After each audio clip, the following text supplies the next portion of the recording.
it really, for me, begins with a quote from a guy named Ronald Heifetz at Harvard University, who says that leadership is disappointing your own people at a rate they can absorb. And what Heifetz is pointing here is that the hardest part of leadership is not that the world is changing, that we have to have Zoom classrooms, or that we have to shut down our worship services.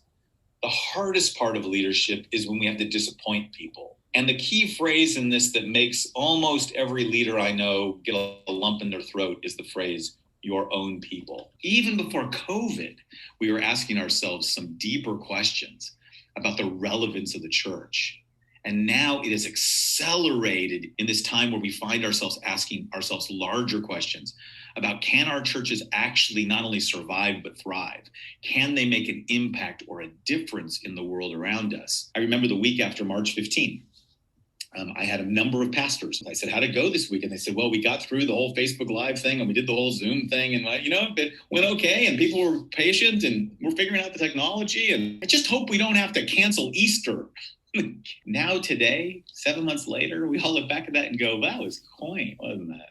like really, we all got through that. What's really hard isn't figuring out if we canceled Easter. What's really hard is figuring out, how do you get everybody to agree on when we gather again together? So what happens when you find yourself as a church stepping over the Lemhi Pass and really realizing that the terrain is totally different than you expected?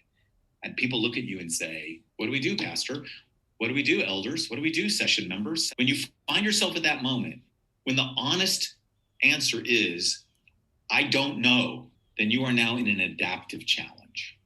Let's be clear that you understand the difference. It's really helpful. Technical problems are problems experts can solve.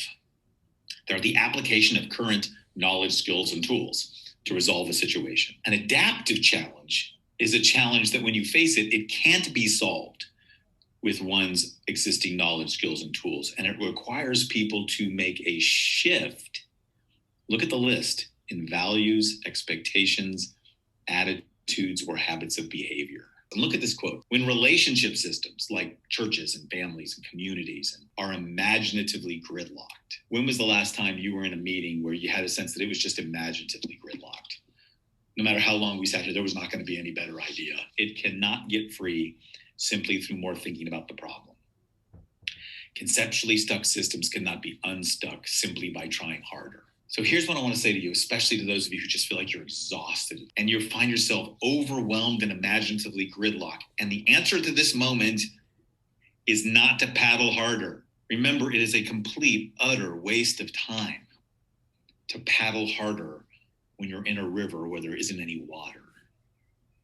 And yet what most of us do at this moment is we just try harder the things we've always done. What Friedman says is that for a fundamental reorientation to occur, that spirit of adventure, which optimizes serendipity and which enables new perceptions beyond the control of our thinking processes, must happen first.